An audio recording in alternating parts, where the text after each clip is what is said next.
A veces el tiempo no da y las cosas están mal. El dinero no alcanza, la casa está desordenada y tienes una alfombra. En la alfombra puedes empezar a meter y a meter polvo y polvo y polvo y de pronto se empieza a llenar tanto que tienes que sacarla, comprar una nueva y volver a limpiar.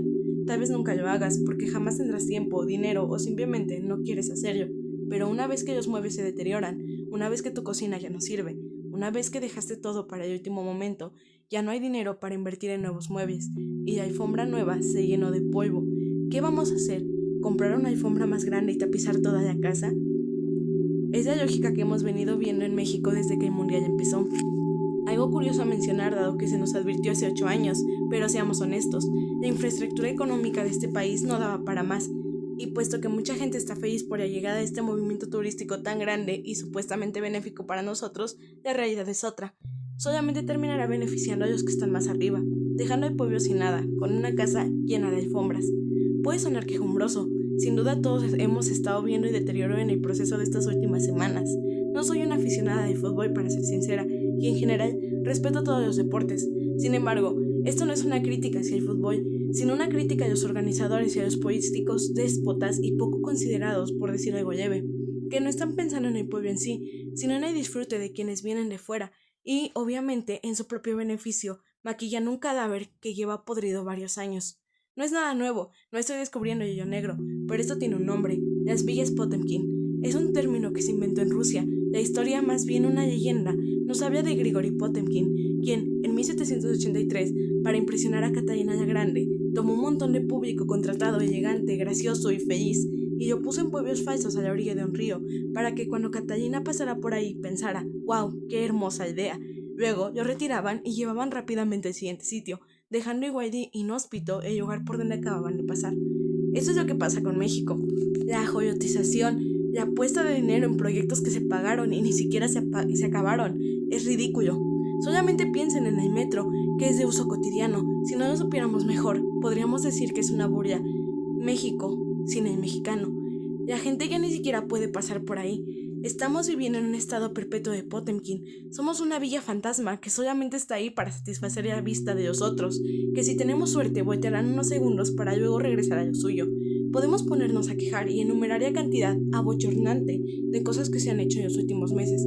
Y digo meses porque se tuvieron años de planeación, y probablemente ni siquiera esos 8 años hubieran bastado, porque, seamos honestos, llevamos arraigando un montón de problemas dentro del país.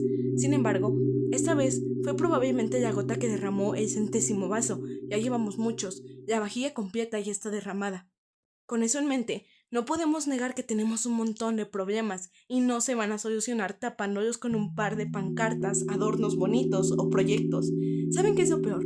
Que si no se terminan esos proyectos ahora, jamás se van a terminar. Y entonces solo nos queda decir, wow, estamos jodidos. Desde siempre lo hemos estado.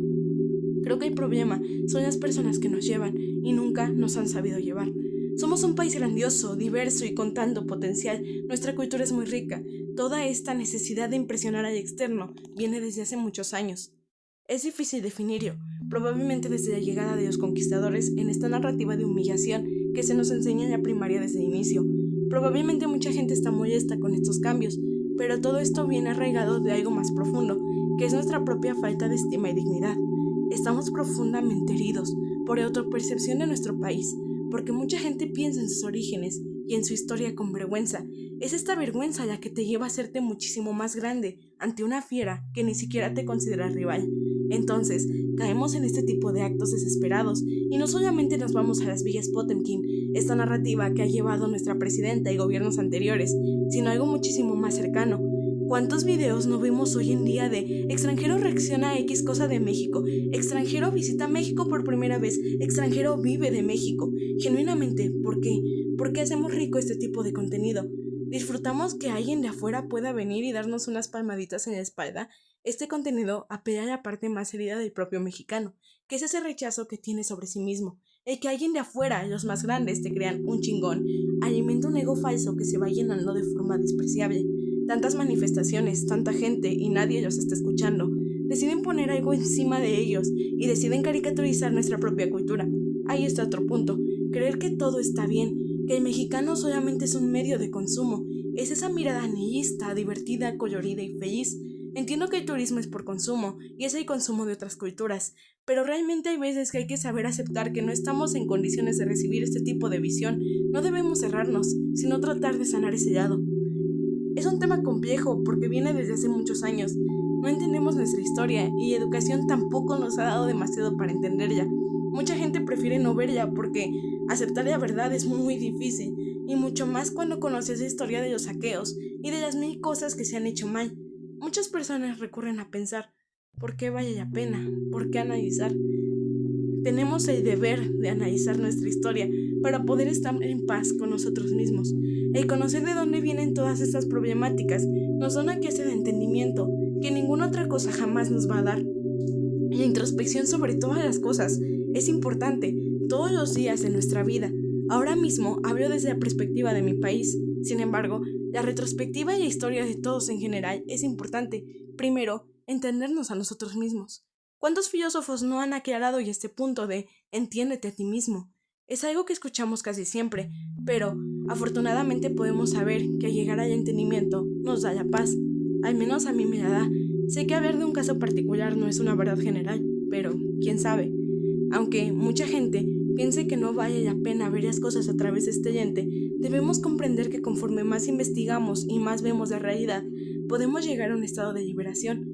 Si bien la liberación no es igual a la libertad, tratemos de encontrar un equilibrio.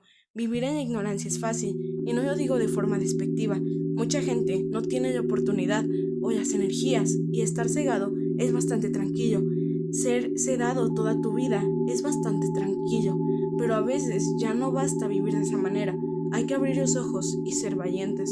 Entre más nos veamos a nosotros mismos como una simple caricatura de lo que en realidad es un montón de procesos que llevaron siglos para formarse, esta enorme diversidad que tiene para ofrecer el país se simplifica. Lo vemos más ahora, pero siempre ha existido. Es cuánto tenemos que ser valientes y tratar de rescatar nuestra historia, entenderla y vivirla de la mejor manera. Debemos tratar de entender nuestra cultura, preservarla, guardarla y hacerla parte de nosotros. Encargarnos de nuestro cuadrito de tierra parece algo insoportable cuando tienes una hacienda más grande alrededor, pero no puedes transformar nada si primero no entiendes quién eres. Una vez que logras llegar a este punto, puedes liberarte y empezar a equilibrarte con lo más cercano a la paz.